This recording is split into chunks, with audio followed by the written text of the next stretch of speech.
Hi friends, எல்லோரும் எப்படி இருக்கீங்க? நம்ம வந்து ரீசெண்ட் டயத்தில் வந்து நீட் எக்ஸாம் கிராக் பண்ணி நம்ம அட்மிஷன் லாக்லேருந்து அடுத்து எம்பிபிஎஸ்ஸு கவுன்சிலிங்கு அதுக்கு ட்ரெஸ் வாங்கினது அந்த மாதிரி நிறைய லாக் நம்ம போட்டிருப்போம் நீட்டு எம்பிபிஎஸ் ரிலேட்டடாக. ஸோ அதனால் நிறையா ஸ்டூடெண்ட்ஸ் கமெண்ட் பண்ணியிருந்தீங்க, ப்ரோ உங்களோட நீட் ஸ்டோரி சொல்ல முடியுமா அப்படின்ட்டு. ஸோ எனக்கும் இன்ட்ரெஸ்டிங்காக இருந்துச்சு, ஓகே சொல்லலாமா அப்படின்ட்டு.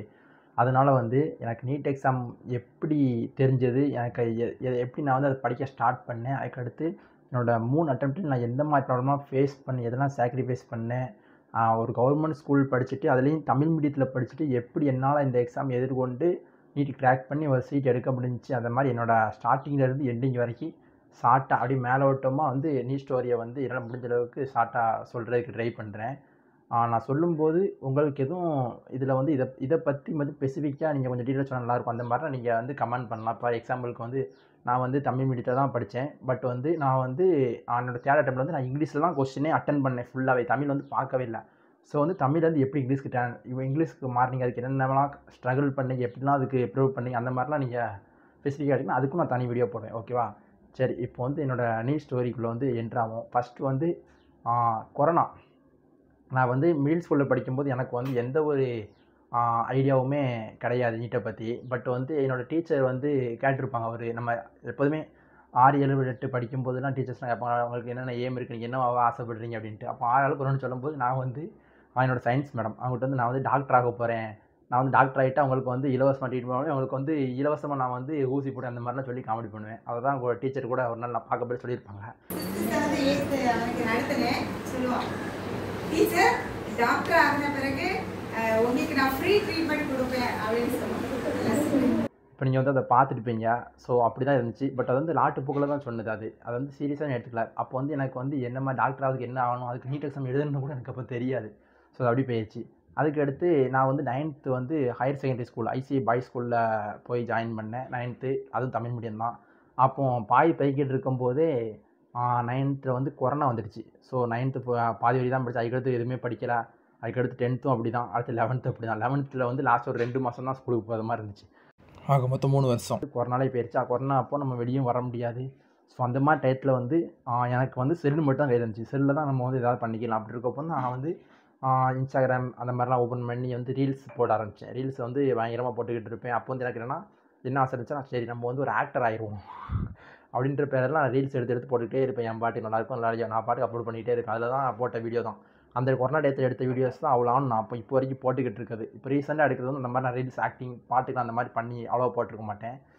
அதுக்கு முன்னாடி எடுத்த வீடியோஸ் தான் இப்போ வரைக்கும் போட்டுட்ருக்கேன். இன்னும் என்கிட்ட வந்து வீடியோஸ் எக்கச்சக்கமாக இருக்குது போடுறதுக்கு. ஸோ ஆக்டிங் தான் இருந்துச்சு. அதுக்கடுத்து 12th என்ட்ரானேன். அப்போ தான் நான் வந்து புரிஞ்சுக்கிட்டேன், இது வாழ்க்கை இல்லை. இந்த மாதிரி சோஷியல் மீடியா இந்த மாதிரி ரீல்ஸ் போட்டு இந்த மாதிரி பண்ணுறதுலாம் வாழ்க்கை இல்லை. இது வந்து நம்மளை வந்து ஒரு நல்ல இடத்துக்கு கொண்டு போகாது. ஒருவேளை நம்ம ஆக்டிங்கில் எப்படியோ சான்ஸ் கிடச்சாலுமே அது நிரந்தரம் இல்லை. அது வந்து அந்த டைமிங்க்கு தான். அது வந்து நம்ம தக்க வச்சுக்கிறதுக்கு ரொம்ப கஷ்டப்படணும். ஸோ அந்த மாதிரி டயத்தில் நம்மளுக்கு வந்து ஒரு நல்ல வேலை இருக்கணும். அதுக்கடுத்து இது வந்து சைடில் வந்து நம்ம வந்து பார்த்துக்கணும். அந்த ஆக்டிங் இதை வந்து நம்ம சைடில் வச்சுக்கணும். ஒரு பொழுதுபோக்கு மாதிரி ஒரு மாதிரி வச்சுக்கணும். இது வந்து நம்மளோட வாழ்க்கை இல்லை. ஸோ நம்ம வந்து ஏதாவது ஒரு எக்ஸாம் எய்ம் வச்சு அதை கிளியர் பண்ணி ஒரு நல்ல வேலைக்கு போகிறதுக்கு ஒரு ஐடியா பண்ணணும் அப்படின்றத நான் சரி ஓகே அப்படின்னு நான் வந்து முடிவு பண்ணி ஏதாவது ஒன்று படிக்கணும் அப்படின்ட்டு. அப்போ தான் ஒரு நாள் நாங்கள் வந்து பாய்ஸ் ஸ்கூலில் தான் படித்தேன். எங்கள் ஸ்கூலில் வந்து கேர்ள்ஸ் யாரும் எதுவும் காம்படிஷன் அந்த மாதிரிலாம் வருவாங்க. அப்போது வந்து எங்கள் ஸ்கூலில் இருக்க பாய்ஸ்லாம் அப்படி பார்க்குறது வந்து வழக்கம். அது எல்லா ஸ்கூல்லையுமே அப்படி தானே இருக்கும். திடீர்னு பாய்ஸ் ஸ்கூலில் கேர்ள்ஸ் வந்தால் எல்லோரும் ஆச்சரியம் பார்க்க வச்சுருவாங்க. அப்படி இருக்கப்போ கூட்டமாக நிறைய கேர்ள்ஸ் வந்து வராங்க, பிரேக்லாம் வராங்க. அதுக்கடுத்து ஏதோ ஒரு கிளாஸ் ரூமில் உட்காந்து படிக்காங்க. அந்த டயத்தில் வந்து எங்கள் ஸ்கூலில் என்ன மாதிரி பேச்சு போச்சுன்னா, எங்கள் ஸ்கூல் வந்து கோஎஜுகேஷனை மாற்றதை பற்றி பேச்சு போய்கிட்டு இருந்தது. அந்த டயத்தில் சும்மா ஒரு ஸ்டூடெண்ட்ஸ் அந்த மாதிரி ஒன்று சொல்லிவிட்டு அது அப்படியே பக்கம் பரவலாம் அந்த மாதிரி. அப்போ வந்து ஒருவேளை கோஎஜுகேஷன் தான் மாற்றிட்டாங்களோ அப்படின்னு என்னோட டீச்சர் இருக்காங்க, எனக்கு வந்து பாட்னி எடுத்துக்கிட்டு இருக்காங்க. அந்த டீச்சர்கிட்ட போய் நான் கேட்கேன், மேடம் எதுக்கு மேடம் அவ்வளோ கேர்ள்ஸ்லாம் வந்துருக்காங்க, வேறு ஸ்கூல்லேருந்துலாம் வந்து நம்ம ஸ்கூலில் வந்து படிக்காங்க, என்ன விஷயம் கோஎஜுகேஷன் மாற்றிட்டாங்களோ அப்படின்னு நான் கேட்கேன்.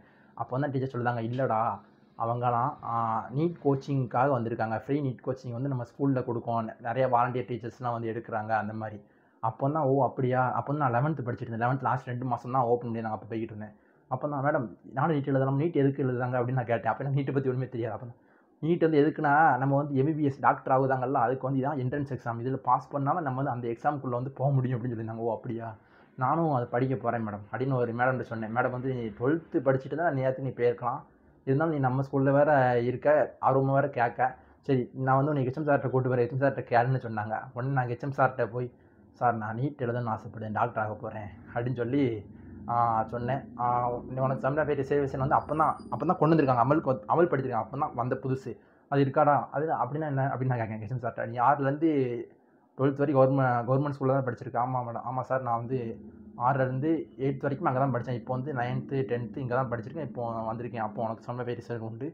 ஆனால் வந்து உன்னைய வந்து நீ வந்து கோச்சிங் சென்டருக்கு அந்த கிளாஸ் ரூமுக்கு போ, அந்த இடத்துல இருக்குது, போயிட்டு வந்து ஹெச்எம் சார் அனுப்பிட்டாங்கன்னு சொல்லி உள்ளே போச்சுனா நானும் சொன்னேன். எங்கள் கிளாஸ் சார், எங்கள் ஸ்கூலில் இருக்கிற சார் தான் அங்கே டீச் பண்ணிக்கிட்டு இருந்தாங்க. ஸோ வந்து அவங்களும் உள்ளே அனுப்பிட்டாங்க. ஆனால் 11th வந்து உள்ளே அனுப்ப மாட்டாங்க, 12th தான் எடுத்துக்கிட்டு இருக்காங்க. 12th தானே இப்போ முடிச்சதுக்கப்புறம் நீட் எக்ஸாம் எழுதுவாங்க. அப்போ அவங்களுக்கு தான் ஃப்ரீ கோச்சிங் கொடுத்துட்ருக்காங்க. நாங்கள் வந்து வாலண்டியராக டேரெக்டாக போய் ஹெச்எம் சார்கிட்டே கேட்டதுனால எங்களை வந்து அலோவ் பண்ணிட்டாங்க. அதுக்கு அடுத்த நாள் என்ன எதுனே தெரியாமல் அப்படியே உட்காந்துருந்தேன். ஏன்னா தென்காசி மாவட்டத்தில் எத்தனை கவர்மெண்ட் ஸ்கூல் இருக்கோ எல்லா ஸ்கூலில் இருந்தும் படிக்கணும்னு ஆசை இருக்க எல்லா ஸ்டூடெண்ட்ஸுக்கும் வந்து அந்த கிளாஸில் உட்காந்துருக்காங்க. ஃப்ரீயாக தான், எல்லாமே ஃப்ரீயாக தான் கோச்சிங் போட்டு அந்த கிளாஸில் உட்காந்துருக்காங்க. வந்து நானும் போய் உட்காந்துருக்கேன். ஒரு 100 பேர் இருக்காங்க. 100 நானும் ஒரு 2 பேரும் பின்னாடி லாஸ்ட்டில் உட்காந்து என்ன பண்ணாங்கன்னு தெரியாமல் அப்படி கவனிச்சிட்டு இருந்தோம். ஏன்னா அதான் எங்களுக்கு புதுசு. டேரெக்டாக மிடில் ஸ்கூலில் இருந்துட்டு அப்படியே வந்திருக்கோம். 11th 9th 10th 11th எதுவுமே படிக்காமல் அதை வந்து நாங்கள் கவனிச்சிக்கிட்டு இருக்கோம். எல்லாம் பெருசாக என்ன மூலமும் கதையாக சொல்லிக்கிட்டு இருக்காங்க. அது வந்து ரொம்ப புதுசாக இருந்துச்சு. ஒரு 2 நாள் அப்படி சும்மா தான் உட்காந்துருந்தோம், என்ன ஏதுன்னு தெரியாமல். அதுக்கப்புறம் என்னோடய கிளாஸ் சார், நான் வந்து 12th படிக்கிறப்ப என்னோடய கிளாஸ் சார் ஒருத்தர் உண்டு.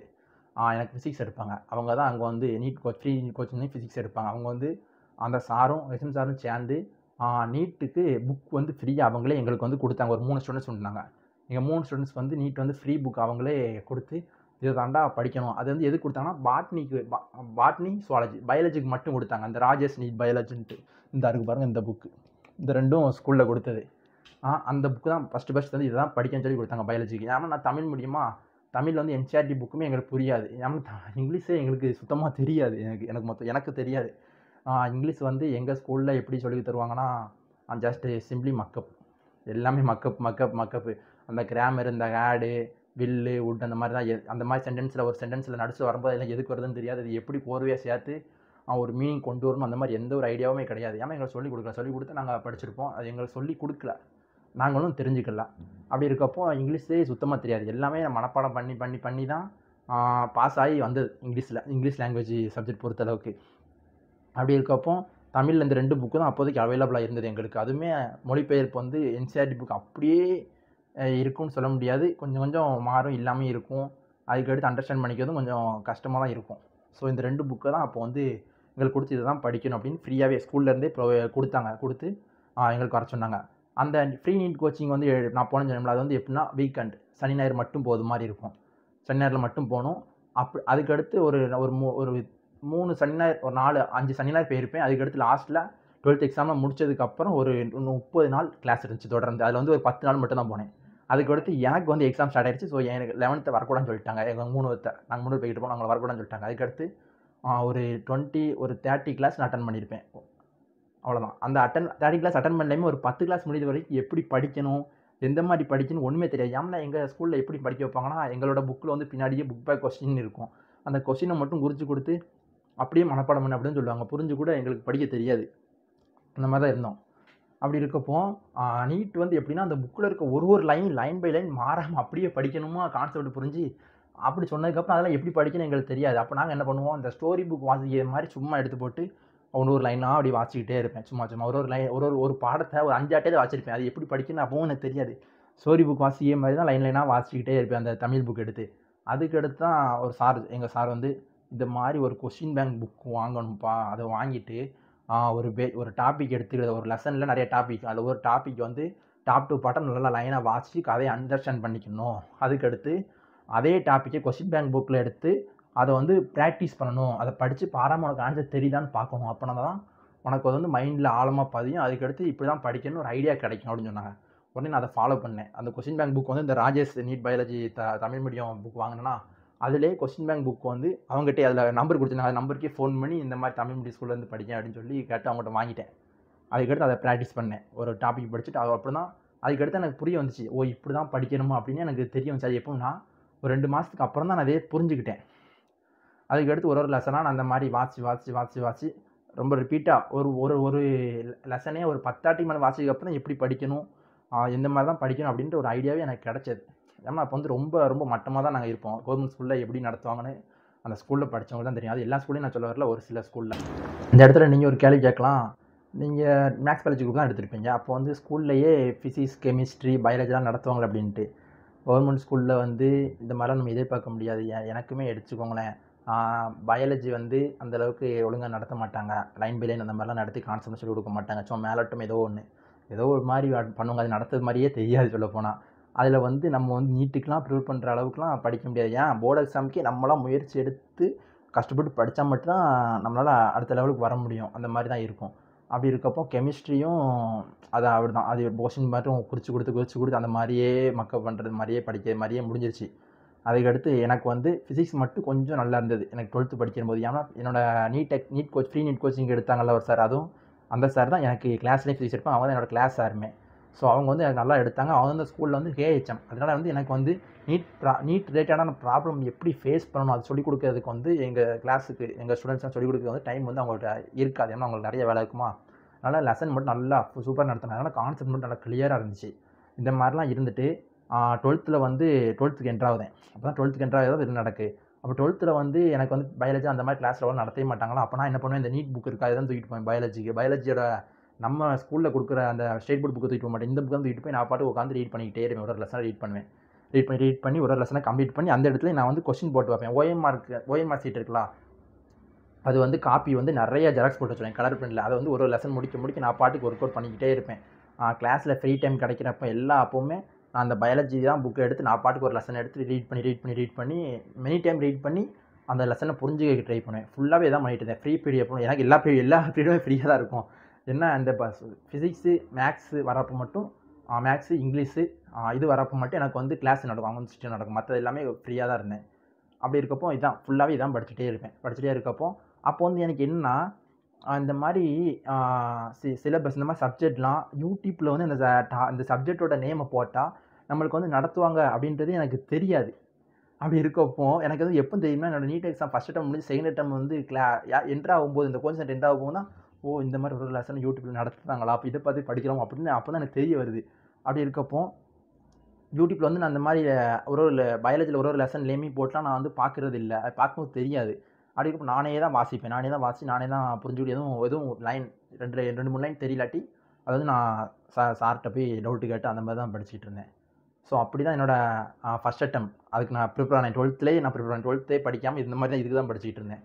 பட் ஸ்டேட் போர்டு எக்ஸாம் நடக்கிறப்போ ஒரு மாதத்துக்கு முன்னாடி தான் நான் வந்து என்னோடய புக்கே படித்து அந்த கொஸ்டின் வந்து லைட்டாக தான் வாசிச்சுட்டேன். ஏன்னா இந்த புக்கு ஃபுல்லாக லைன் பை லைன் நான் முடிச்சிட்டேன். பயாலஜி 12th முடிக்கவும் பயாலஜி நான் லைன் பை லைன் ஃபுல்லாக முடிச்சு அந்த எல்லா லெசனையும் நான் படிச்சிட்டேன் 12th. அப்படி இருக்கப்போ என்னோடய ஸ்டேட் போர்டு எக்ஸாமுக்கு வந்து நான் இதில் படித்த கான்செப்டே நானே ஓனாக கதை எழுதுறது மாதிரி எழுதி விட்டேன். என்னோடய பயாலஜி மார்க் வந்து 96 வந்துச்சு. எனக்கு ஆச்சரியமாக இருந்துச்சு. ஐயோ, நான் அந்த ஸ்டேட் போர்டு புக்கே படிக்காமல் இதை வச்சு நான் அவ்வளோ மார்க் எடுத்துட்டேன்னு எனக்கு ரொம்ப ஆச்சரியமாக இருந்தது. அது ரொம்ப சூப்பராக எனக்கு யூஸ்ஃபுல்லாக இருந்தது. நான் வேஸ்ட் பண்ணிட்டேனோ, லாஸ்ட்டில் இந்த ஸ்டேட் புக்கை படிக்காமல் இதே படித்து நான் டைம் வேஸ்ட் பண்ணிட்டேனோ அப்படின்னு எனக்கு உள்ள தோணுச்சு. பட் எக்ஸாம் முடிச்சதுக்கப்புறம் எழுதுறப்போ தான் தோணுச்சு, நான் நல்ல மார்க் வந்திருக்கேன், சூப்பர், நல்லா தான் படிச்சிருக்கோம் அப்படின்ட்டு. ஸோ அது சூப்பராக இருந்தது. அதுக்கப்புறம் நான் வந்து ஃபஸ்ட்டு நீட் என்னோடய ஃபஸ்ட் அட்டெம்ப்டில் என்ட்ரு ஆகுது. ஐ மீன் நீட்டு 2023 ஸ்கூலில் எல்லாமே அப்ளை பண்ணி கொடுத்தாங்க. நீட்டுக்கு எல்லாமே அவங்களே பார்த்துக்கிட்டாங்க. ஸோ அதை பற்றி எந்த பிரச்சனையும் இல்லை. அதுக்குள்ளே என்ட்ரு ஆகுதேன். என்ட்ரு ஆகிட்டு நான் அப்போ வந்து பயாலஜி மட்டும்தான் படிச்சிருக்கேன். கெமிஸ்ட்ரி பற்றி ஒன்றுமே தெரியாது. கெமிஸ்ட்ரினால என்னன்னே தெரியாது. அந்த மாதிரி தான் இருந்தேன். கெமிஸ்ட்ரியில் எங்கள் ஸ்கூலில் நடத்தினது அப்படி ஒரு லெசனும் இந்த லெசன் நம்ம இதுக்கு தான் படிக்கும் அது கூட எனக்கு தெரியாது. சும்மாவே இருந்தேன். பட் என்னோடய கெமிஸ்ட்ரி மார்க் வந்து 91-4 சரி எவ்வளோ 94ன்னு நினைக்கிறேன்.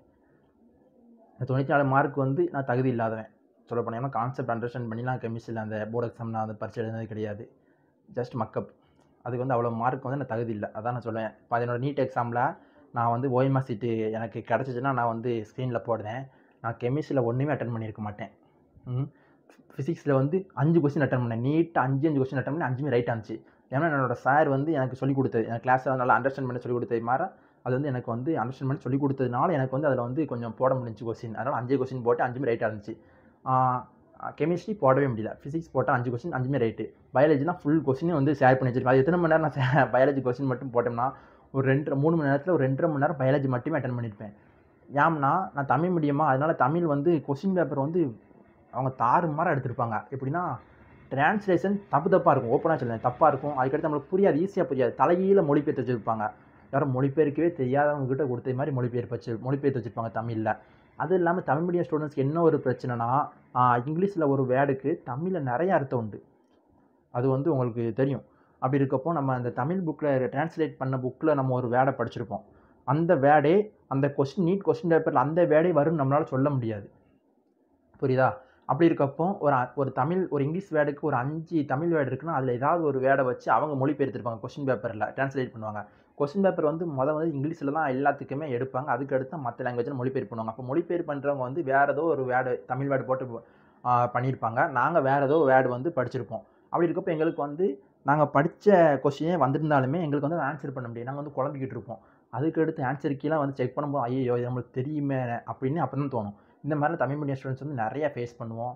அது இல்லாமல் டிரான்ஸ்லேஷன் அப்படியே தப்பாக பண்ணி அதெல்லாம் ரொம்ப சொல்ல முடியாது. அதெல்லாம் தனியாகவே நான் ஒரு வீடியோ போட்டேன் இந்த மாதிரி டிரான்ஸ்லேஷன் பண்ணியிருப்பாங்கன்ட்டு. ஸோ அப்படி இருக்கப்போ எனக்கு வந்து அதுவே ரொம்ப நேரம் இழுத்துச்சு. அதை அவங்க என்னடா சொல்லியிருக்காங்க அப்படின்னு புரிஞ்சுக்கிறதுக்கே.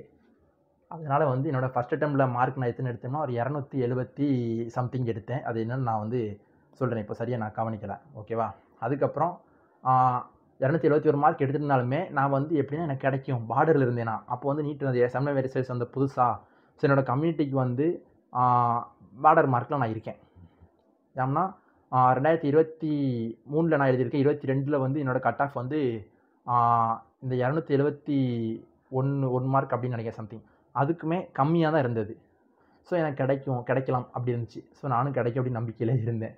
பட் வந்து ஒரு 30 மார்க் டிஃப்ரென்ஸில் வந்து கிடைக்கல. ஓகேவா? அதான் உண்மை. அதுக்கடுத்து என்னென்னா எனக்கு வந்து என்னோடய ஃபிசிக்ஸ் சார் இருக்காங்களா, அவங்க வந்து அப்போ தான் ரிட்டையர்ட் ஆகுதாங்க. நான் 12th முடிக்க அவங்க ரிட்டையர்ட் ஆகுங்க.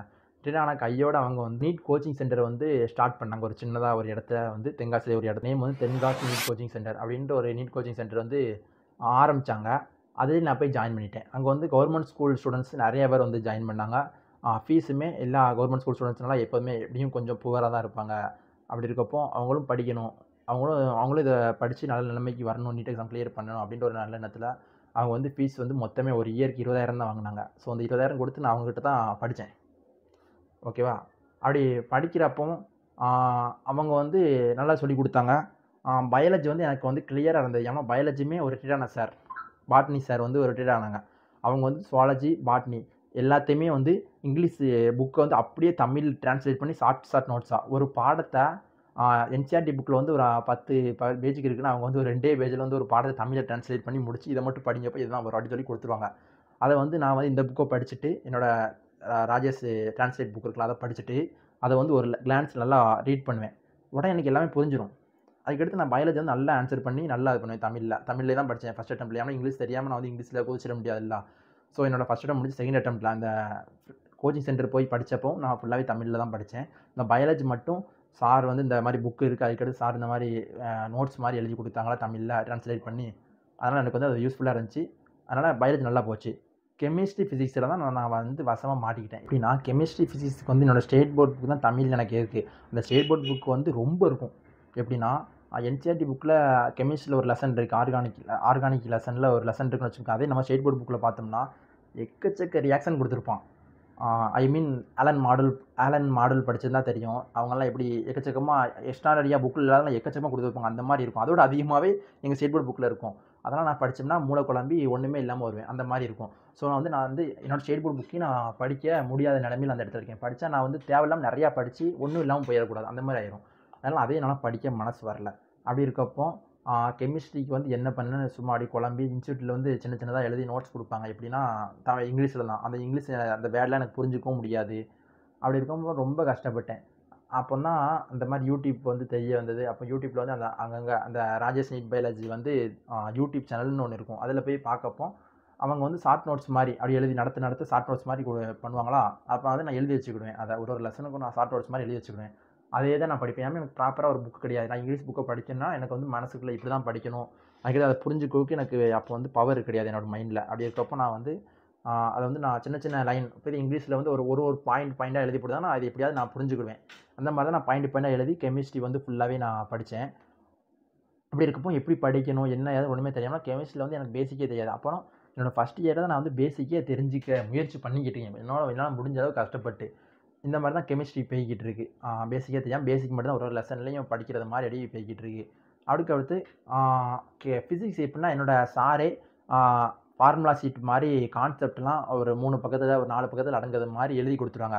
ஸோ அதுக்கு வந்து எனக்கு புக்கு இல்லாதது அவ்வளோ பெரிய குறையா தெரியல. அப்போ என்னோடய சார் கொடுக்க அந்த நோட்ஸே நான் வந்து தமிழ்லேயே கொடுப்பேன், இங்கிலீஷில் கொடுப்பேன். தமிழில் கொடுக்க நோட்ஸே நான் படித்து கொஞ்சம் புரிஞ்சுக்கிட்டு அதுக்கடுத்து கொஸ்டின் வந்து அவங்களே கொடுப்பாங்க தமிழில், அவங்களே எழுதி ட்ரான்ஸ்லேட் பண்ணி கொடுப்பாங்க. அதை மட்டும் ப்ராக்டிஸ் பண்ணிவிட்டு அப்படியே போனேன். அப்போ வந்து ப்ராப்பராக நான் வந்து அப்போ வந்து எனக்கு புக் இல்லையா, சரியான புக் இல்லையா, அப்போ எல்லாருமே இங்கிலீஷ் மீடியம்லாம் நல்லா புக் படித்து நல்லா கான்செப்ட்லாம் கெயின் பண்ணி நல்லா இந்த மாதிரி கொஸ்டின் கூட ஆன்சர் பண்ணுவாங்க. பட் எனக்கு அந்த மாதிரி இல்லாதனால என்னத்தை படிக்கணும்னே தெரியாமல் அப்போ வந்து நிறைய புக் வந்து எனக்கு கிடச்சிச்சு. நிறையா மாடல் இருக்க புக்கெலாம் எனக்கு கிடச்சிச்சு. முன்னாடி படிச்சிருப்பாங்கள்ல அவங்ககிட்ட இருந்து வாங்கினேன். அப்படி இருக்கப்போ ஒரு லெசனுக்கு ஆலன் மெட்டீரியல்லாம் பார்த்தோம்னா கெமிஸ்ட்ரி, ஃபிசிக்ஸில் அவங்க நல்லா பாயிண்ட் பையனாக கொடுத்துருப்பாங்க. நல்லா வாசிக்கும்போது எனக்கு லைட்டாக புரியுது. இதான் இப்படி தான் அப்படின்னு லைட்டாக புரியுதப்போ அங்கே ஒரு லெசனும் ஒரு மாடலில் படித்தேன். இது இங்கேருந்து ஒரு ஆகாஷ் மாடல்லேருந்து ஒரு லெசன், ஆலன் மாடல்லேருந்து ஒரு லெசன், அடுத்து க்ரீன் பார்க்லேருந்து ஒரு லெசன், இந்த மாதிரி ஒரு மாடல்லேருந்து ஒரு லெசன் அங்கங்கே சுட்டு படித்ததுனால லாஸ்ட்டில் எந்தெந்த புக்கிலேருந்து எந்தெந்த லெசன் படித்தேங்கிறது குழம்பி போச்சு. அடுத்தடுத்து ரிவிஷன் பண்ணுறதுக்கு சரியாக எனக்கு முடியலை. அதுக்கடுத்து ப்ராப்பராக ஒரு மாடலில் இருக்க எல்லா கொஸ்டினையும் நான் வந்து ப்ராக்டிஸும் பண்ணலை. எதுக்கு? கெமிஸ்ட்ரிக்கும் ஃபிசிக்ஸுக்கும். இப்போ எம்டிஜி எடுத்துக்கிட்டோம்னா எம்டிஜியில் இருக்க எல்லா கொஸ்டின் ஒரு லெசனுக்கு 100 கொஸ்டின் இருக்கா, 100 கொஸ்டின் நான் ப்ராக்டிஸும் பண்ணல. ஒரு 5 கொஸ்டின் அல்ல, ஒரு 100 கொஸ்டினில் ஒரு 20 கொஸ்டின், 50 கொஸ்டின் அப்படி. அதுக்கடுத்து அடுத்த லெசன் அவங்க போயிருந்தாங்களா, அப்போ அவங்களுக்கு ஈக்குவல் நம்மளும் படிக்க அடுத்தடுத்து போயிருந்தேன். அப்படி இருக்கப்போ எது எல்லாத்தையும் அரைக்குறையமாக விட்டதுனால ஒரு டாப்பிக்கில் இருக்க கொஸ்டின் தான் ப்ராக்டிஸ் பண்ணியிருப்பேன். அதுக்கடுத்து இருக்க டாப்பிக்கில் இருக்க ஒரே லெசனில் அடுத்த டாப்பிக்கில் இருக்க கொஸ்டின் ப்ராக்டிஸ் பண்ணியிருக்க மாட்டேன். இந்த மாதிரி நான் தப்பு பண்ணுவேன். பட் இதுதான் எனக்கு தப்பாக வந்துட்டேன்னு தெரியல. நான் அப்போ தான் நான் வந்து பேசிக் லெவலில் போய்கிட்டு இருக்கேன். எப்படி படிக்கணும்னு தெரியாமல் நான் என்னவோ பண்ணிக்கிட்டு இருக்கேன். பயாலஜியில் போட்டு கரெக்டாக போனேன். ஏன்னா பயாலஜி வந்து 12th எனக்கு நல்லா நாலேஜ் இருந்துச்சு. 12th எல்லா லெசன் முடிச்சுட்டு அப்போ எனக்கு ரிவிஷன் பண்ணுறது மாதிரி தான் இருந்துச்சு. ஆனால் அப்படி போய்கிட்டு இருந்துச்சு. ஃபிசிக்ஸ், கெமிஸ்ட்ரி இந்த மாதிரி தான் அங்கேயும் காமெடி பண்ணி எப்படிலாமோ படிக்கவே தெரியாமல் லூசுத்தனமாக படிச்சுக்கிட்டு இருந்தேன். ஏன்னா தமிழில் சரியான புக்கு இல்லையா, அப்படின்னா என்ன படிக்கணும்னு தெரியாமல் குழம்பி போய் படிச்சுட்டு இருந்தேன். ரொம்ப கஷ்டப்பட்டு தான் படித்தேன். அதுக்கடுத்து எப்படியோ ஒரு நல்ல மார்க்கு ஸ்கோர் பண்ணேன். நல்ல மார்க்னா எப்படி 417 மார்க் என்னோடய நீட் எக்ஸாமுக்கு எழுத போகிறேன். 417 மார்க்கு ஸ்கோர் பண்ணுறேன். அந்த 417 மார்க் எடுக்கிறப்போ எனக்கு வந்து எப்படி இருந்துச்சுன்னா ஓகே இந்த டைம் கண்டிப்பாக கிடச்சிரும். ஏன்னா நான் வந்து போன 2023 2024 வந்து என்னோடய செகண்ட் அட்டெம்ப்ட்டில் வந்து நான் வந்து ஒரு 80 மார்க் வந்து கூட எடுத்திருக்கேன். அந்த டைம் கிடைச்சிருக்க மார்க்கோட, போன வருஷம் கிடைச்ச மார்க்கோட இந்த வருஷம் நான் 80 மார்க் கூட எடுத்திருக்கப்போ எனக்கு கண்டிப்பாக கிடைக்கும் அப்படி தான் இருந்தேன். பட் உங்களுக்கே தெரியும் நீட் 2024 வந்து ஒரு மறக்க முடியாதது. ஏன்னா நிறைய கோல்மால் நடந்து எல்லாமோ நடந்து கொஸ்டின் ஈஸியாக காட்டு. பட் நான் அந்தளவுக்கு படிக்கலை. ஏமலையும் தப்பு இருக்குது. ஏன்னா எனக்கு எப்படி படிக்க அந்த மாதிரிலாம் தெரியல. அப்பவும் எனக்கு தெரியல. ஸோ ரொம்ப கஷ்டப்பட்டு நிறையா மைனஸ்லேயும் போய் அந்தளவுக்கு மார்க்னால் ஸ்கோர் பண்ண முடியல. அதே மாதிரி தான் ஒரு 30 மார்க்கில் வந்து மிஸ் பண்ணேன் என்னோடய சீட்டை. அதுக்கடுத்து வேறு வழியே இல்லாமல் லாஸ்ட் ரவுண்டு வரைக்கும் வெயிட் பண்ணேன், கிடைக்கல. அந்த செகண்ட் ரவுண்ட்லேயும் ஆன்லைன் கவுன்சிலிங் உண்டு 7.5. ஃபஸ்ட் ரவுண்டு வந்து ஆஃப்லைனு, செகண்ட் ரவுண்டு வந்து ஆன்லைன். அதுலேயுமே பண்ணேன், கிடைக்கல. உடனே நான் அடுத்த 3வது அட்டெம்ப்ட் வந்து யோசிக்காமல் படிக்க ஆரம்பிச்சிட்டேன். ஏன்னா எந்த ஒரு கோர்ஸுமே அப்ளை பண்ணல. இன்ஜினியரிங்காக இருக்கட்டும், அக்ரியாக இருக்கட்டும், எதுக்குமே போடலையா. அப்போ வந்து நம்மளுக்கு அந்த டைம் அட்மிஷன் முடிஞ்சிடும். நம்ம எம்பிபிஎஸ் அட்மிஷன் முடியப்போ அதுக்கும் முடிஞ்சிடும். அப்படி இருக்கப்போ என்ன பண்ணணும்னு தெரியாமல் அடுத்த 3வது அட்டெம்ப்ட்டு யோசிக்காமல் போய் சேர்ந்துட்டேன். அதே இன்ஸ்டியூட்லேயே போய் சேர்ந்து அப்போ தான் ப்ராப்பராக படிக்க ஸ்டார்ட் பண்ணேன். ப்ராப்பராக எனக்குன்னு இப்போ நான் இருக்கேன் அந்த ரூமு எனக்குன்னு ஒதுக்கிட்டாங்க வீட்டில். நீ ஃபுல் டைம் இதிலே உட்காந்து படிச்சுக்கோ அப்படின்ட்டு. நானுமே என்னோடய சோசியல் மீடியாவே எடுத்துக்கோங்க. சோசியல் மீடியாவில் இருக்க எல்லா ஆப்பையும் இந்த ஃபேஸ்புக், இன்ஸ்டாகிராம் எல்லாத்தையும் டெலிட் பண்ணிட்டேன். இது வந்து நான் ஃபஸ்ட் டைம் டெலிட் பண்ணிட்டேன். இப்போ தான் சொல்கிறேன். இப்போ தான் ஞாபகம் வருது. எதுவுமே ப்ரூவ் பண்ணால் அப்படியே பேசுவேன். ஆன் பண்ணிட்டு ஒரே டேக் மாதிரி எடுத்துக்கிட்டு இருக்கேன். ஸோ இப்போ தான் ஞாபகம் வருது. சோசியல் மீடியா நீட் எக்ஸாம் எழுத ஸ்டார்ட் பண்ணோடனே social media Facebook delete, Instagram delete, YouTube முதற்கொண்டு நான் டிலீட் பண்ணிடுவேன். யூடியூப்லாம் நான் எப்போ எடுப்பேன்னா ஏதாவது டவுட் அப்படின்னா மட்டும் யூடியூப் டிலீட் பண்ண முடியாது. அது வந்து டிசேபிள் தான் பண்ண முடியும். அப்போ நான் வந்து செட்டிங்ஸில் போய் ஆப்பில் போய் அன்டிசேபிள் பண்ணி யூடியூப் வந்து ஏதாவது டவுட் இருந்தால் யூடியூப்பில் எதுவும் பார்க்கணுன்னா பார்த்துட்டு உடனே டிசேபிள் பண்ணி விட்டுருவேன். இந்த மாதிரி தான் யூடியூப். ஏன்னா இந்த மாதிரி ஆப் இருக்கப்போ நம்ம செல் ஓப்பன் பண்ணாலே நம்மளுக்கு போகணும்னு தோணும். வாட்ஸ்அப் வந்து டெலிட் பண்ண முடியாது. ஏன்னா வாட்ஸ்அப்பில் தான் குரூப்லாம் மெயின்டைன் பண்ணுவாங்க. இந்த நாள் கிளாஸ் இருக்குது, இந்த சப்ஜெக்ட்லாம் நடத்துவோம், கொண்டு வந்து அந்த மாதிரி சொல்கிறதுனால வாட்ஸ்அப் டெலிட் பண்ண முடியாது. மற்ற டைம் டெலிட் பண்ணிட்டேன். இன்ஸ்டாகிராம் முதற்கொண்டு டெலிட் பண்ணி. ஏன்னா இதெல்லாம் இருக்கப்போ நம்மளுக்கு வந்து டிஸ்ட்ராக்ஷன் ஆகும். இன்ஸ்டாகிராம் போகிறோம், ரீல்ஸ் பார்க்குறோம்னா ஒரு 5 நிமிஷம் பார்க்கணும்னு தோணும். பட் 1 மணி நேரம் போயிருக்கும் நம்மளுக்கு. பட் நீட் படிக்கிற ஐட்டம் ஒரு நிமிஷமும் கோல்டன் டைம். காலம் பொன் போன்றது அல்ல, காலம் உயிர் போன்றது. அந்த மாதிரி பழமொழியை மாற்றிக்கணும் நம்மளுக்கு ஏற்றப்ப. ஸோ அப்படி இருக்கப்போ நம்ம வந்து டைம் வேஸ்ட் பண்ணாமல் நம்ம வந்து படிக்கணும். அதனால நான் சோசியல் மீடியாவுக்குள்ளே போக மாட்டேன். ஃபுல் அண்ட் ஃபுல் படிச்சுக்கிட்டே இருப்பேன். போன அட்டெம்ப்ட்டில் வந்து எப்படின்னா நான் வந்து கண்டிப்பாக 6 மணி நேரம் தூங்குவேன்.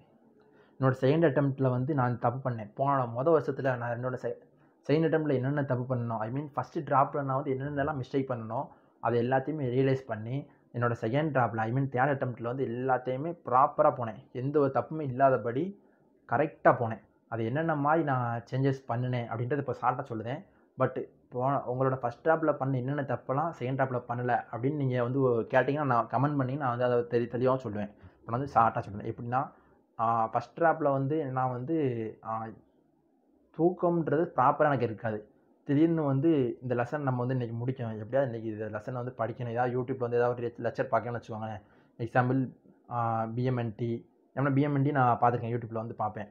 அப்படி இருக்கப்போ அவங்க வந்து மணிக்கணக்காக லெக்சர் எடுப்பாங்க.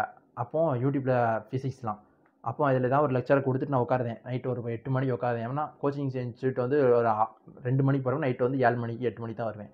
அப்போ 8 மணிக்கு உட்காந்தோம்னா அது வந்து போகும். எப்போ முடியுதோ அப்போ வரைக்கும் நான் தூங்காமையே பார்த்து நோட்ஸ் எடுத்துக்கிட்டே இருப்பேன். எனக்கு புக்கில் ஸோ அந்த மாதிரி யூடியூப்பில் பார்க்கக்கூடிய லெக்சர் பார்த்து நான் நோட்ஸ் எடுத்து அதை தான் நான் படிப்பேன். வித்தியாசமாக தான் நான் படிச்சுட்டு இருந்தேன் என்னோடய ஃபஸ்ட் அட்டெம்ப்ட்டில். அப்போ வந்து செகண்ட் அட்டெம்ப்ட் அப்படின்னா அதெல்லாம் நான் வந்து அப்போ வந்து இது பண்ணேன். என்னோடய தூக்கம் வந்து 6 மணி நேரம் இருக்கணும் அப்படின்னு நான் வந்து முடிவு பண்ணேன். அப்போ வந்து எப்படின்னா நான் வந்து 2 மணி வரைக்கும் 3 மணி வரைக்கும் கூட நான் பாட்டுக்கு நைட்டு படிச்சுட்டே இருப்பேன். அடுத்து காலைல தூங்குவேன். காலைல வந்து 3 மணிக்கு தூங்கிட்டு ஒரு 6, 7, 8 மணிக்கெலாம் எழுந்திரிச்சிருவேன். அப்படிக்கும் தூக்கமே இருக்காது. அப்போ இன்ஸ்டியூட்டில் போய் நான் தூங்கிக்கிட்டு இருப்பேன். நடத்துவாங்க, எனக்கு அப்படி கண்ணு வந்து தனப்பூட அப்படி சொக்கும். அவங்கள்ட்டலாம் திட்டு வாங்கிட்டு அந்த மாதிரி காமெடியாக போய்கிட்டு இருக்கோம். தூக்கமே சரியாக இல்லாமல் தலைவலியாகி நைட்டு போல் ரொம்ப நேரம் படித்து பகல் ஃபுல்லாக அப்படியே ஒரு கேரிங்காக ஒரு மாதிரி மயக்க நிலையிலே இருக்கிற மாதிரி இருந்து அது மாதிரிலாம் ரொம்ப தப்பு பண்ணேன். ஒரு 2 மணி நேரம் எக்ஸ்ட்ராக்காக என்னோடய பகல் டைம் ஃபுல்லத்தையும் வீணாக்கிக்கிட்டு இருந்தேன். ஸோ அந்த மாதிரிலாம் பண்ணாமல் ப்ராப்பராக 11 மணினா 11 மணி கரெக்டாக தூங்க போயிடணும். 5 மணியா 6 மணியா கரெக்டாக எழுந்திரிச்சிடணும். ஐ மீன் கரெக்டாக 6 மணி நேரம் தூக்க வச்சு தூங்குவேன். டெய்லி 6 மணி நேரத்துக்கு குறையவும் செய்யாது, கூடனா ஒரு 1 மணி நேரம் எக்ஸ்ட்ரா கூடும். அந்த மாதிரி தான் இருக்கும். அந்த மாதிரி கரெக்டாக ப்ராப்பராக என்னோடய ஸ்லீப்பிங் இதை மெயின்டைன் பண்ணி அதுக்கடுத்து புக்கு அதுக்கடுத்து என்னோடய செகண்ட் ட்ராப் அது இருக்கா, அதில் வந்து நான் வந்து இங்கிலீஷ் கொஞ்சம் நாலேஜ் வந்து கற்றுக்கிட்டேன். எப்படின்னா யூடியூப்பில் வந்து இங்கிலீஷு நிறைய எடுப்பாங்க அப்படி தானே. 30 நாட்களில் ஆங்கிலம் பேசுவது எப்படி, அந்த மாதிரி நான் வந்து இங்கிலீஷ் கொஞ்சம் நாலேஜ் எனக்கு கிடச்சிச்சு. அதனால நான் வந்து என்னோடய தேர்ட் அட்டெம்ப்ட்டில் ஃபுல்லாகவே நான் வந்து இங்கிலீஷ்க்கு மாறிட்டேன். அது வந்து மாறினது வந்து ரொம்ப கஷ்டப்பட்டேன். ஒரு 4 மாதமாக படிக்க ரொம்பவே கஷ்டப்பட்டேன். அதுக்கடுத்து நோட்ஸ் எடுத்து வித்தியாசமாக டெக்னிக்லாம் ஃபாலோ பண்ணி படித்து இங்கிலீஷில் வந்து நாலேஜ் கெயின் பண்ணி அது பெரிய போராட்டம். தமிழ்லேருந்து இங்கிலீஷுக்கு மாறினது அதெல்லாம் நான் வந்து சொல்லணும்னா இந்த வீடியோ ரொம்ப பெருசாக அடுத்து நீங்களும் பார்க்க மாட்டீங்க. அது தனி வீடியோவாகவே போடுதேன் எப்படி நான் அதெல்லாம் தாண்டி வந்தேன் அப்படின்றதான். அப்படி இருக்கப்போ இங்கிலீஷ் கொஞ்சமாக கற்றுக்கிட்டு இங்கிலீஷ்லேயே கொஸ்டின் பேட்டிங்ஸ் நிறையா இருக்குமா, ப்ராப்பராக ஒரு புக் எடுத்துக்கிட்டேன். இப்போ எம்டிஜி எடுத்துக்கிட்டோம்னு வச்சுக்கோங்களேன். எம்டிஜியில் இருக்க இப்போ ஃபிசிக்ஸில் ஒரு லெசன் அப்படின்னா அது 1வது கொஸ்டின்லேருந்து 100வது கொஸ்டின் அது முடிய வரைக்கும் எல்லா கொஸ்டினும் போட்டுட்டு தான் முடிப்பேன். அப்போ தான் அந்த டாப்பிக்லேருந்து அந்த லெசனில் வந்து ஃபுல் ஃபீல் எனக்கு கிடைக்கும். அந்த மாதிரி எம்டிஜி இல்லாட்டி ஏதோ ஒரு புக் ஏதோ ஒரு கொஸ்டின் எம்டிஜி ஃபிசிக்ஸ் ஏதோ ஒரு புக்கிலேருந்து அந்த ஒரு லெசனுக்கான 100 கொஸ்டின் முடிச்சிட்டேன்னா அப்படியே நான் வந்து ப்ரீவியஸ் இயர் கொஸ்டின் போயிடுவேன். ப்ரீவியஸ் கொஸ்டின் அதே மாதிரி 100 கொஸ்டின் இருக்கும். அந்த 100 கொஸ்டின் அதே டயத்திலே அப்படியே முடிச்சுடுவேன். அப்போ வந்து எனக்கு தோணும் முடிச்சதுக்கப்புறம் அப்பாடா இந்த லெசன்லேருந்து எப்படி கொஸ்டின் வந்தாலும் நம்ம எழுதிடலாம் அப்படின்னு எனக்கு ஒரு நம்பிக்கை வந்துருச்சு. அப்போ அதே மாதிரி தான் ஃபாலோ பண்ணேன். ஃபஸ்ட்டு எடுத்தோடனே அதே மாதிரி தான் புக்கில் இருக்கக்கூடிய ஒரு லெசன் எடுக்கணும். அந்த லெசன் இருக்க எல்லா கான்செப்ட்டையும் நல்லா படிப்பேன் தரவா. அதுக்கடுத்து MTG or physics Wallah or any book அதில் இருக்க எல்லா கொஸ்டின் ஒரு கொஸ்டின் ப்ராக்டிஸ் பண்ணுவேன். அதுக்கடுத்து அதே மாதிரியே ப்ரீவியஸ் கொஸ்டின் ப்ராக்டிஸ் பண்ணுவேன். அதுக்கடுத்து அந்த லெசன் கம்ப்ளீட் பண்ணிடுவேன். இதே மாதிரி தான் எல்லாத்தையும் படிச்சுட்டு இருந்தேன். ஒரு லெசனுக்கும் மினிமம் ஒரு 300லேருந்து 400 கொஸ்டினாக ப்ராக்டிஸ் பண்ணியிருப்பேன். ஃபிசிக்ஸுக்கு, கெமிஸ்ட்ரிக்கும் ஓகே, பயாலஜிக்கு கணக்கே கிடையாது, எக்கச்சக்கமாக பண்ணியிருப்பேன். ஏன்னா கிளாஸ்லையும் எக்கச்சக்கமாக கொடுத்தாங்க. அதுக்கடுத்து நானும் அதில் இருக்க எல்லா பயாலஜியும் ப்ராக்டிஸ் பண்ணேன். ஃபிசிக்ஸ் வாலா முடித்தேன், எம்டிஜி முடித்தேன், அது போக ஆகாசும் முடிச்சிட்டேன். வேறு எனக்கே தெரியல நிறைய கொஸ்டின் நான் ப்ராக்டிஸ் பண்ணியிருப்பேன். ராஜேஷ் பயாலஜி கூட கொஸ்டின் பேங்க்லையும் முடித்தேன். அந்த மாதிரி எக்கச்சக்கமாக பண்ணனால அது வந்து கணக்கு கிடையாது, எக்கச்சக்கமாக பண்ணியிருப்பேன். அதுக்கடுத்து ஆன்லைன்லேயும் ஏதோ ஒரு நிறைய ஆப் இருக்கும்லாம், அதில் போய் நான் வந்து கொஸ்டின் போட்டுக்கிட்டே இருப்பேன் ஃப்ரீயாக இருக்க டைம்லாம். இந்த மாதிரி தான் போய்கிட்டே இருந்துச்சு. இந்த மாதிரி பண்ணனால என்னோடய டேலண்ட் வந்து நான் இப்படி தான் அப்ரூவ் பண்ணேன். ஃபுல்லாகவே இங்கிலீஷில் அப்ரூவ் பண்ணனால எனக்கு வந்து டைமிங்கும் நல்லா புரிஞ்சது. திடீர்னு இங்கிலீஷில் ஏதாவது ஒரு வேர்டுக்கு எனக்கு ட்ரான்ஸ்லேஷன் தமிழ் அது தெரியாமல் இருந்துச்சுன்னா உடனே நான் வந்து அதே கொஸ்டின் தமிழில் எடுத்து அதை பார்த்து நான் தெரிஞ்சுக்கிடுவேன். ஓகே, அந்த மாதிரி தான் போச்சு. அது மட்டும் இல்லாமல் நிறையா கொஸ்டின் வந்து நான் வந்து இங்கிலீஷில் ப்ராக்டிஸ் பண்ணும்போது ஏதாவது ஒரு கொஸ்டின் எனக்கு ட்ரான்ஸ்லேட் பண்ண தெரிலாட்டி எங்கள் சார்கிட்ட போய் அப்படி அதுக்கான சப்ஜெக்ட்டுக்கான சார்கிட்ட போய் அப்படி இது எப்படி சார் தமிழில் ட்ரான்ஸ்லேட் பண்ணணும் அப்படி சொல்லிட்டாங்கன்னா அவங்க வந்து இந்த மாதிரி தான் பண்ணணும் அப்படின்னு இன்ட்ரெஸ்ட் கொடுப்பாங்க. ஸோ அதெல்லாம் நான் நல்லா தெரிஞ்சு வச்சுக்கிட்டு கரெக்டாக எல்லா கொஸ்டினும் நான் இங்கிலீஷ்லேயே ப்ராக்டிஸ் பண்ணேன். இங்கிலீஷ் மீடியத்துக்கு மாறிட்டேன். நான் ஃபுல்லாகவே இங்கிலீஷ் மீடியம் அந்த மாதிரி ஆயிடுச்சு. அதுக்கடுத்து நீட் எக்ஸாமும் வருது. நீட் எக்ஸாமுக்கு வந்து எப்படி போனோம்னா, நான் வந்து ஃபஸ்ட்டு வந்து ட்ரெயினில் போகணுன்னு தான் பிளானு.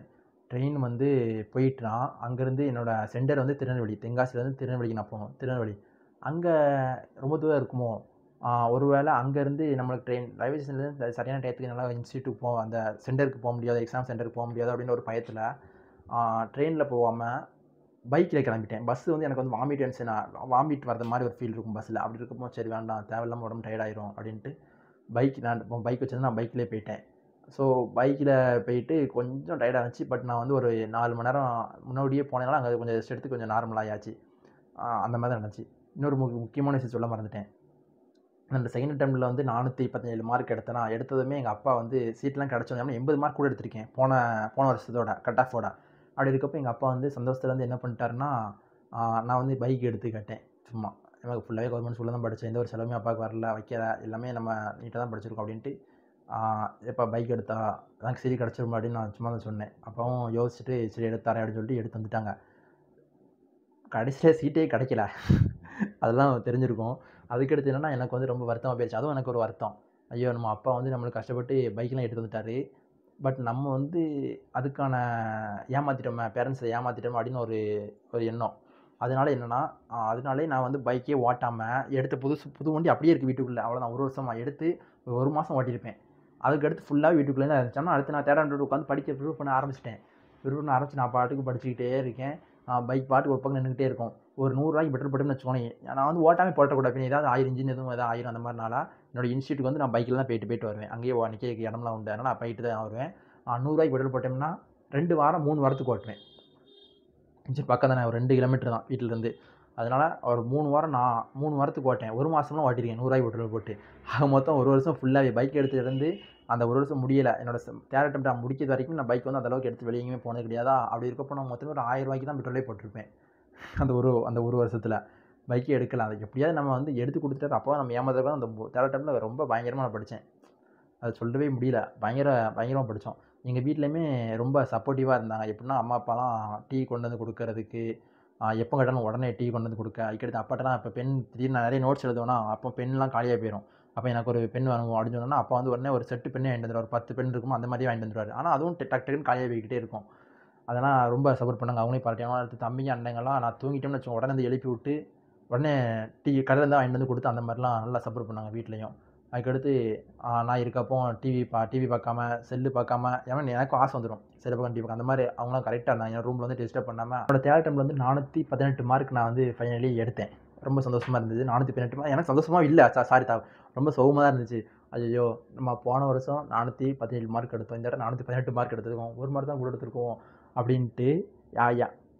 அது எனக்கு வந்து இப்போ அடுத்து நம்ம வந்து வெற்றிகரமாக வந்து நம்மளோட 3rd அட்டெம்ப்ட் முடிச்சு வீட்டுக்கு வந்து நான் வந்து ஆன்சர் கீ செக் பண்ணுறேன். என்னோடய எத்தனை மார்க் வந்துச்சுன்னா 418 மார்க் வந்துச்சு. ரொம்ப வருத்தமாக இருந்தது. நான் அப்படியே புலம்புதேன், என்னெல்லாமோ புலம்புதேன் எனக்குள்ளே நானே. அதெல்லாம் ஒரு தனி வீடியோவே போட்டிருப்பேன். அதெல்லாம் நான் இப்போ உங்கள்கிட்ட மறுபடியும் சொன்னோம்னா வீடியோ வந்து ரொம்ப லென்த்தாக போயிடும். ஸோ நீங்கள் வந்து நான் வந்து டிஸ்கிரிப்ஷனில் கொடுக்க நம்ம சேனல்லே இருக்குது, நீங்கள் வந்து அந்த வீடியோ வந்து பார்த்துக்கோங்க. ஏன்னா நம்ம வந்து ஃபிசிக்ஸில் வந்து 10,000 20,000 கொஸ்டின் நம்ம ப்ராக்டிஸ் பண்ணியிருக்கோம். பட் நம்மளுக்கு அந்தளவுக்கு கொஸ்டின் அட்டன் பண்ண முடியல, டைமும் இல்லை. அப்படி இருக்கப்போ எவ்வளோ கஷ்டமாக இருக்கும். அதெல்லாம் ரொம்ப ஃபீல் ஆச்சு. அதுக்கடுத்து அம்மாட்ட போய் சொல்கிறேன், இவ்வளோ மார்க் ஃபைனலில் வந்திருக்கு, 418 மார்க்கு வந்திருக்கு அப்படின்னு சொல்லுதேன். எங்கள் அம்மா கிண்டல் பண்ணுது என்னைய. போன வருஷம் 417, இந்த வருஷம் 418. அப்போ ஒரு வருஷம் உட்காந்து ஒரே ஒரு மார்க் தான் எடுத்தியோ அப்படின்னு கேட்கு. எனக்கு என்ன சொல்லனே தெரில. ஏன்னா நம்ம படிப்பை பற்றி அம்மாவுக்கு தெரியாது, இது எவ்வளோ கஷ்டம்ட்டு. போன வருஷம் கொஸ்டின் எவ்வளோ ஈஸியாக இருந்துச்சு, இந்த வருஷம் எப்படி கஷ்டமாயிடுச்சு, அதெல்லாம் நம்ம கூட சொன்னாலும் புரியாது. அப்போ நானும் சரி அமைதியாக எடுத்துகிட்டு அதுக்கிட்ட வந்து ஃபீல் பண்ணேன். பட் வந்து சீட்டு கிடச்சது பார்த்தீங்களா, அது அங்கே தான் இருக்குது. சீட்டு கிடச்சதுன்னா ரொம்ப சந்தோஷம். அம்மா அப்போ தான் அப்போ போன வருஷம் ஈஸியாக கேட்டாங்க ஒழுங்கு, அதான் எடுக்க முடியல. இந்த வருஷம் கஷ்டமாக கேட்டதுனால நீ வந்து அதே மார்க் எடுத்ததும் எனக்கு கிடச்சிருச்சு அப்படின்னு அம்மா புரிஞ்சுக்கிடுச்சு சீட்டு கிடச்சதும். அதுக்கடுத்து நானும் சந்தோஷமாக இருக்கேன். இப்போ நம்மளுக்கு வந்து தூத்துக்குடி கவர்மெண்ட் மெடிக்கல் காலேஜில் சீட்டு கிடச்சதுக்கு நம்ம போய் அட்மிஷன் போட்டிருப்போம்.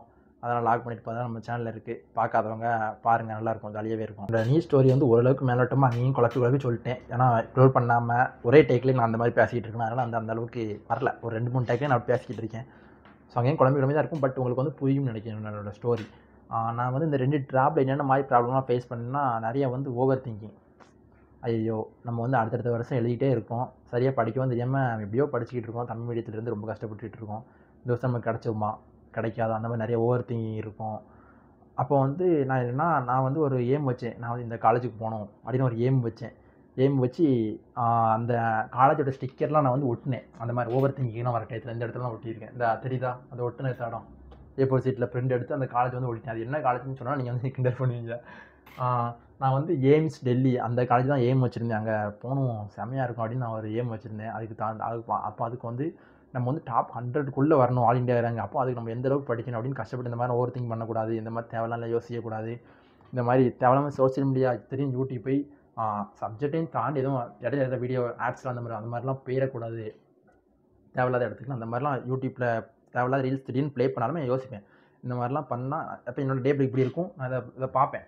இந்த மாதிரிலாம் பண்ணால் நீ இந்த காலேஜ் போக முடியாது, அப்போனால டாப் 100க்குள்ளே வர முடியாது அப்படின்னு நானே எனக்குள்ளே யோசிச்சுட்டு உடனே எல்லாத்தையும் விட்டு வெளியே வந்து உடனே படிக்க ஆரம்பிச்சிட்டேன். அப்படி ஒரு நாளைக்கு 10 to 15 ஹவர்ஸ் வந்து படிப்பேன். 6 மணி நேரம் கண்டிப்பாக தூங்குவேன். அந்த மாதிரி தான் இருக்கும். சில டைமில் நான் 18 மணி நேரம்லாம் படிச்சிருக்கேன். அதெல்லாம் இருக்குது. ஃப்ளாஷ் நிறையா டீ போட்டு வச்சு டீ ஃபுல்லாக காலையில் வரைக்கும் படிச்சுட்டே இருப்பேன். தன்னை போல் எப்படின்னா இந்த என்னோட டேபிள் தான், என்னோட ஸ்டடி டேபிள். படிச்சுட்டே இருப்பேன். நான் முக்கால்வாசி டைம் அப்படி தான் படிச்சுக்கிட்டே இருப்பேன். அப்படியே அந்த டேபிளே தூங்கிடுவேன். மறுநாள் இருந்துச்சு காலைல பயங்கர உடம்பு வலியாக இருக்கும். அப்படியே தூங்கிடுவேன். திடீர்னு என் தம்பி வந்து ஒரு நைட் 2 மணி 3 மணிக்கு ரெஸ்ட் ரூம் போகிறதுக்கு எந்திரிக்காம தான் அப்போ தான் எழுப்பிடுவான். அதுக்கு தான் பெட்டில் போய் தூங்குவேன். அந்த மாதிரி தான். ஏன்னா டேபிளும் பெட்டும் பக்கத்தில் போயிடலாம். ஒரே ரூமுக்குள்ளே தான். அந்த 3 வருஷமும் ஒரே ரூமுக்குள்ளே தான் அடைஞ்சு கிடந்து இன்ஸ்டியூட்டாக வீடு. அதுக்கடுத்து படிக்க, தூங்க, எந்திரிக்க, படிக்க. இதுதான் என்னோட டெய்லி ரொட்டீன். 3 வருஷமே இதுதான்.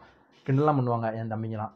இதே தான் 3 வருஷமா. அப்போ வந்து நான் யார்ட்டையும் அவ்வளோவா பேச மாட்டேன். தம்பிங்க கூட அவ்வளோவா பேச முடியாது. திடீர்னு எதுவும் சண்டை வந்துடும். அதுக்கடுத்து மனசு எதுவும் நோயிரும். அதுக்கடுத்து ஒழுங்காக படிக்க முடியாமல் போயிடும். அந்த மாதிரிலாம் யாருமே பேசக்கூட மாட்டேன். ஃபுல் அண்ட் ஃபுல் படிச்சுக்கிட்டே மட்டும்தான் இருப்பேன். அப்போ தான் நம்மளோட மைண்ட் நம்மகிட்ட இருக்கும். ஃப்ரெண்ட்ஷிப் அந்த மாதிரி வச்சுக்க மாட்டேன். ஃபுல் ஸ்டடீஸ் மட்டும்தான். அதனால எப்படின்னா என்னோடய நீட் எக்ஸாம் ஃபுல் 3 அட்டெம்ப்ட் முடிச்சதுக்கப்புறம் நான் ஒரு மாதம் கஷ்டப்பட்டேன் பேசுகிறதுக்கு.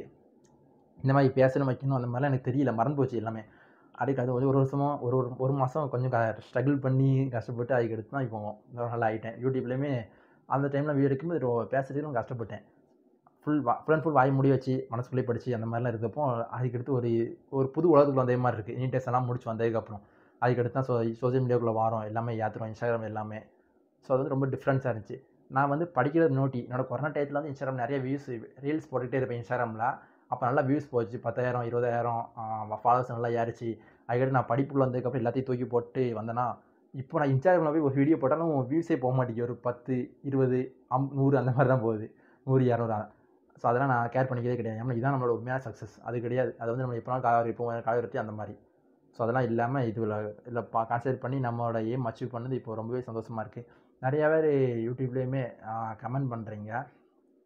எப்படின்னா 7.5 ரிசர்வேஷன் கவர்மெண்ட் ஸ்கூலில் படித்து போகிறது வந்து அந்தளவுக்கு கிடையாது. அந்தளவுக்கு நீங்கள் பெருமைப்பட்டுருக்க முடியாது. எந்த ஒரு ரிசர்வேஷனுமே இல்லாமல் நம்ம 92.5% அந்த மாதிரி படித்து போகிறது தான் உண்மையான டேலண்ட் இருக்குது அப்படின்னு சொல்லி கமெண்ட் பண்ணியிருக்காங்க. உங்களுக்கு வந்து எங்களோட நிலமை புரியாது. கவர்மெண்ட் ஸ்கூலில் எந்த மாதிரி எஜுகேஷன் இருக்கும் அந்த மாதிரிலாம் உங்களுக்கு தெரியாது. நீங்கள் ஒரு வேளை கவர்மெண்ட் ஸ்கூலில் படிச்சிருந்தீங்கன்னா நீங்கள் வந்து இந்த மாதிரி நீட் எக்ஸாம் படிக்கணும்னு ஒரு தாட்டில் வந்திருக்க மாட்டீங்க. ஏன்னா டீச்சர்ஸ்லாம் ஃப்ரீயாக இருப்பாங்க. டீச்சர்ஸ்லாம் வரவே மாட்டாங்க சொல்லப்போனால். நீங்கள் ஜாலியாக ஆடுவீங்க, பாடுவீங்க, என்ஜாய் பண்ணுவீங்க. படிக்கின்ற மைண்டே இருக்காது. எக்ஸாம் முன்னாடி ஒரு 10 நாளைக்கு முன்னாடி ஏதாவது சும்மா எல்லாத்தையும் பாஸ் விட்டு போனாலே அங்கே ஏதாவது எழுதி விட்டால் பாஸ் பண்ணி விட்டுருவாங்க. அந்த மாதிரி தான் இருக்கும். அப்படி இருக்கப்போ நீட்டுக்குள்ளே வரணுன்ற ஐடியாவே உங்களுக்கு வந்திருக்காது. ரொம்ப ஸ்ட்ரகிள் பண்ணிங்க. கான்செப்ட் நடத்தவும் மாட்டாங்க, ஒன்றும் பண்ண மாட்டாங்க. உங்களுக்கு இன்ட்ரெஸ்ட் இருந்தால் தான் படித்து நீங்கள் வர முடியும். அப்படி இருக்கப்போ கஷ்டம். பட் உங்களுக்கு ஈஸி. ஏன்னா உங்களுக்கு பாடம்லாம் கரெக்டாக நடத்துவாங்க. ப்ரைவேட் ஸ்கூல்லாம் கரெக்டாக ஒரு லெசன் நடத்துவாங்க. டீச்சர்ஸ்லாம் கரெக்டாக இருக்கும். நீங்களாம் வேணாம்னு சொன்னால் தான் உண்டு. பட் நாங்கள் படிக்கணும்னு நினச்சாலுமே எங்களுக்கு வந்து நடத்துறதுக்கு முன்னாடி டீச்சர்ஸ் வந்து அந்தளவுக்கு இருக்க மாட்டாங்க. அதான் உண்மை. அது ஏன்னா அந்த இஷ்யூஸ்லாம் பேசணும்னா அதுக்கே ஒரு தனி வீடியோ வேணும் யூடியூப்பில். கவர்மெண்ட் ஸ்கூலில் இந்த மாதிரிலாம் எஜுகேஷன் சிஸ்டம் இருக்குது அதெல்லாம் சொல்கிறதுக்கு. ஸோ அந்த மாதிரி ஒரு சிச்சுவேஷனில் ஒரு ஜாலி மைண்ட் நான் நினச்சா என்னெல்லாம் பண்ணலாம். ஜாலியாக இருக்கலாம், ஆடலாம், பாடலாம், எல்லாம் பண்ணலாம். அது வேறு எங்களுக்கு கலைத்திறன் ஒன்று கூட்டு வந்து அது வேறு ஒரு வித்தியாசமாக போகும். அந்த மாதிரி சூழ்நிலையில் அந்த மாதிரி படித்து வர்றது வந்து ரொம்ப கஷ்டம். ஒன்றுமே நடத்தாமல் நாங்களே இன்ட்ரெஸ்ட் எடுத்து யூடியூப்போ இல்லாட்டி தனியாக இன்ஸ்டியூட் எதுவும் சேர்ந்தோ இல்லை டியூஷன் எதுவும் சேர்ந்தோ படித்தா தான் உண்டு. அதுவும் ஸ்கூலுக்கு 1 2 நல்ல ஆசிரியர் தான் கிடைப்பாங்க. நல்லா எல்லாத்தையும் சொல்லிக் கொடுக்க அவங்கெல்லாம் கிடைச்சா தான் உண்டு. இல்லாட்டி ரொம்ப ரொம்ப கஷ்டம். ஸோ நாங்கள் கவர்மெண்ட் ஸ்கூலில் படிக்கிறாங்களுக்கு வந்து இந்த ரிசர்வேஷன் வந்து எங்களுக்கு ஒரு ப்ளஸ் பாயிண்ட். அதுவும் இல்லாமல் எங்களோட எஜுகேஷன் சிஸ்டத்துக்கு தகுந்தாப்பில் நாங்கள் வந்து மார்க் எடுக்கோம். எங்களோட கஷ்டத்தை பட்டு நாங்கள் ரிப்பீட் பண்ணி எங்களோட மார்க் இம்ப்ரூவ் பண்ணி இப்போ நல்லா வந்துக்கிட்டு இருக்கோம். எங்களோட ஸ்கூல்லேயுமே நல்லா கோச்சிங் கொடுத்து உங்களை மாதிரி ப்ரைவேட் ஸ்கூல் மாதிரி எங்கள் ஸ்கூல்லேயும் நல்லா டீச்சர்ஸ்லாம் நல்லா நடத்துகிறாங்க. பணம் நடத்துகிறாங்கன்னா நீங்கள் இப்படி கேட்கறதுல கரெக்ட். பட் எங்கள் ஸ்கூலில் எஜுகேஷன் சிஸ்டம் டோட்டலி வேறு. நீங்கள் எங்கள் இடத்துல இருந்தீங்கன்னா நீங்கள் இந்த மாதிரி நீட்னா என்னென்னே தெரியாது அந்த மாதிரி இருந்திருப்பீங்க. ஸோ அந்த மாதிரி நீங்கள் பேசுகிறது வந்து தவறுன்னு எனக்கு தோணுது. அவ்வளோதான். ஓவர் திங்கிங் இருக்கும். அதுக்கடுத்து எப்படின்னா நம்ம கூட படித்த ஸ்டூடெண்ட்ஸ்லாம் இப்போ காலேஜ் ஃபைனல் இயர் போகிறாங்க. நம்ம இன்னும் இப்படி படிச்சுட்டே இருக்கோமே அப்படி தோணும். ஸோ அந்த மாதிரிலாம் தோன்றப்போ நம்ம அந்த இமேஜ் தான் பார்த்து உடனே படிக்க ஆரம்பிப்போம். எய்ம்ஸ் டெல்லி அதை சரியாக செய்வீங்க. பட் நம்ம எய்ம் அந்தளவுக்கு பெருசாக இருந்தாலும் நம்மளால் இந்த அளவுக்காக சாதிக்க முடிஞ்சிச்சு. அதை நினச்சி நான் இப்போ வந்து பெருமைப்பட்டுக்கிறேன். ஆசை பெருசாச்சா தான் கொஞ்சமாக நம்ம அதுக்கு பக்கத்தில் போக முடியும். பழமொழி எனக்கு சரியாக ஞாபகம் இல்லை. பட் அந்த மாதிரி எய்ம் வச்சு நான் எப்படியும் படித்து வந்துட்டேன்னு வச்சுக்கோங்களேன். நீங்களும் அந்த மாதிரி ஒரு காலேஜ் ஒரு எய்ம் வச்சு அடுத்து வந்து நம்ம ஒரே இடத்துல உட்காந்து படிச்சுட்டே இருப்போம். நம்மளாம் ஒரு 8 மணி நேரம் 10 மணி நேரம் ஒரே இடத்துல எப்படி உட்காந்துக்கிட்டே இருப்பேன் சேரில். இதே சேர் தான். அப்படி இருக்கப்போ எனக்கு வந்து பேக் பெயின்லாம் பயங்கரமாக வரும். அப்படியே முதுகு வலிக்கும், நிமிர முடியாது, குனிய முடியாது. நம்மளாம் அம்மாடி வெளிலாம் அழுவேன். அப்போ தான் நான் வந்து இந்த மாதிரி ஒரு இது எடுத்தேன்.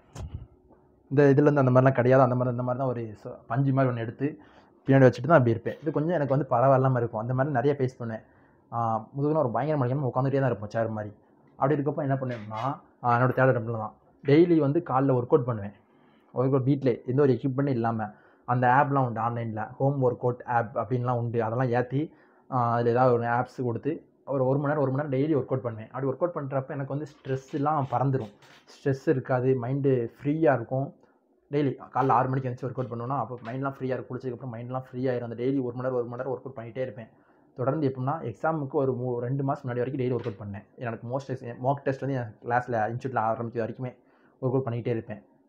அப்படி இருக்கும் மைண்ட் ஃப்ரீயாக இருந்துச்சு. குளிச்சுட்டு நம்ம படிச்சோம்னு வச்சுக்கோங்களேன், நம்ம என்ன படிக்குமோ அது அப்படியே மைண்டில் போச்சு. ஸோ அது எனக்கு வந்து ஒரு ப்ளஸ் பாயிண்டாக இருந்துச்சு. இந்த ஸ்ட்ரெஸ் இந்த ஓவர் திங்கிங்லாம் கண்ட்ரோல் பண்ணுறதுக்கு வந்து ஒர்க் அவுட் நல்லாவே இருந்துச்சு எனக்கு. செகண்ட் அட்டெம்ப்ட்டில் வந்து நான் எக்கச்சக்கமாக புக் அதுன்னு அங்கேன்னு நான் எடுத்து படிச்சுட்டு இருந்தேன். அதெல்லாம் நான் வந்து இந்த அட்டெம்ப்ட்டில் நான் வந்து பரவாயில்ல. தேர்ட் அட்டெம்ப்ட்டில் எப்படின்னா ஒரு புக் எடுத்துகிட்டு அதான் லாஸ்ட் வரைக்கும் ஃபாலோ பண்ணுறது அந்த மாதிரி இருந்தேன். ஸோ அதெல்லாம் நான் வந்து பண்ணனால எனக்கு வந்து அந்த இதெல்லாம் நான் ப்ராப்பராக போனேன். அதுக்கடுத்து முக்கியமானது என்னென்னா நான் வந்து எனக்கு வந்து ஒரு மூவி எனக்கு வந்து நிறைய மூவி வந்து தேட்டரில் புது மூவிலாம் அதை தேட்டரில் பார்க்கறதுக்கு வந்து பிடிக்கும். ஐ மீன் மூவியில் ஒரு மாதிரி வச்சுக்கோங்களேன். ஸோ எந்த படம் வந்தாலுமே நான் போய் பார்ப்பேன் தேட்டரில். ஜாலியாக இருக்கும் பார்ப்பேன். டிவியில் வந்து அந்த அளவுக்கு மூவிலாம் பார்க்க மாட்டேன். விளம்பரம் போட்டு நம்ம டென்ஷன் படுத்துவாங்க. அப்படி இருக்கப்போ நான் அந்த 3 அட்டெம்ப்ட் நான் அந்த 2 அட்டெம்ப்ட்டு ட்ராப் எடுத்து படிக்க 2 இயர் ஃபுல் அண்ட் ஃபுல் நம்ம வந்து படிக்கிறதுக்காகவே உட்காந்துருக்கோம் காலேஜ் போகாமல். அப்படி இருக்கப்போ நிறையா படம் ரிலீஸ் ஆகும், பெரிய பெரிய படங்கள்லாம். என் தம்பி அண்ணங்கள்லாம் போவாங்க. அப்படி இருக்கப்போ என் தம்பிலாம் நீ வெறுப்பேற்றுவான், கூப்பிடுவான் வாரியா அப்படின்ட்டு. என்னன்னா போகிறதுக்கு மனசு வராது. சரி அந்த டயத்தில் நான் ஒரு லெசன் ரிவிஷன் பண்ணலாமா அப்படின்னு தோணும். அதனாலே நான் போக மாட்டேன். ஒருவேளை நம்ம படத்துக்கு போனாலுமே நம்மளுக்கு வந்து அந்த டிஸ்ட்ராக்ஷன் இருக்கும். ஒரு 3 நாளைக்காவது வந்து அது இருக்கும். அந்த படத்தில் பார்க்கும்போது நிறையா ஆடியன்ஸ்லாம் வந்து என்ஜாய் பண்ணுவாங்க, பார்ப்பாங்க, ஜாலியாக இருப்பாங்க. ஸோ இந்த மாதிரி நம்ம இல்லாமல் ஒரே ரூம்குள்ளே உட்காந்து படிச்சுட்டே இருக்கும். இந்த மாதிரி நம்மளுக்கு அந்த அது தாட்ஸ் போகிறதுக்கு எப்படியும் கொஞ்சம் டைம் எடுத்துக்கலாம். ஸோ அந்த மாதிரி நம்ம ஏன் கொடுக்கணும் மைண்டுக்கு அப்படின்னு நான் அதெல்லாம் போகலை.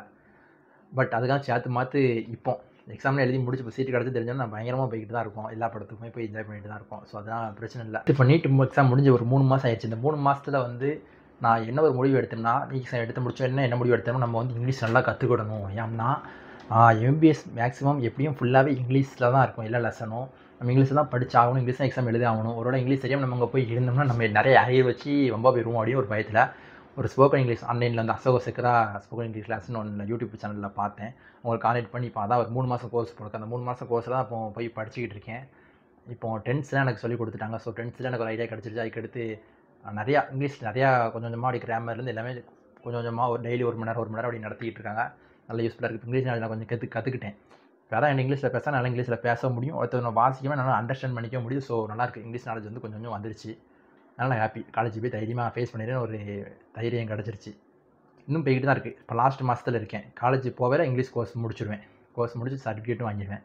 ஸோ தமிழ் மீடியம் ஸ்டூடெண்ட்ஸ்லாம் கண்டிப்பாக எக்ஸாம் முடிச்சு இப்போ உள்ளே போகிறீங்க, காலேஜுக்குள்ளே என்ட்ரு ஆக போகிறீங்கன்னா கண்டிப்பாக ஒரு யூடியூப் சேனல் எதுலேயோ இங்கிலீஷ் இப்போ கொஞ்சம் நாலேஜ் கெயின் பண்ணிக்கிறது உங்களுக்கு ரொம்ப யூஸ்ஃபுல்லாக இருக்கும். ஒரு மார்க் என்னென்னா 271, அதுக்கடுத்து 417, அதுக்கடுத்து 418. நீங்கள் சொல்லலாம் ப்ரோ நீங்கள் தமிழ் மீடியத்தில் உங்களுக்கு புக் அவ்வளோவா கிடைக்கான்னு சொல்கிறீங்க.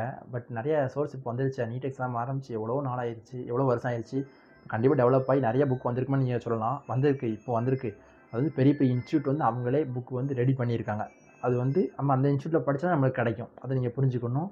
அது இல்லாமல் அதெல்லாம் ரொம்ப லட்சமாக கட்டி அந்த இன்ஸ்டியூட் நம்ம போய் சேரணும். அந்தளவுக்கு காசு இருந்தால் நான் ஏன் கவர்மெண்ட் ஸ்கூலில் படிக்க போகிறேன், நான் ப்ரைவேட் ஸ்கூலில் படித்து நான் உங்களை மாதிரி நானுமே ஸ்டார்டிங்லேருந்து கரெக்டாக ப்ராப்பராக லெசன்லாம் படித்து ஈஸியாக பேர் பண்ண இந்த மாதிரி கஷ்டப்படணும் அவசியம் இல்லை.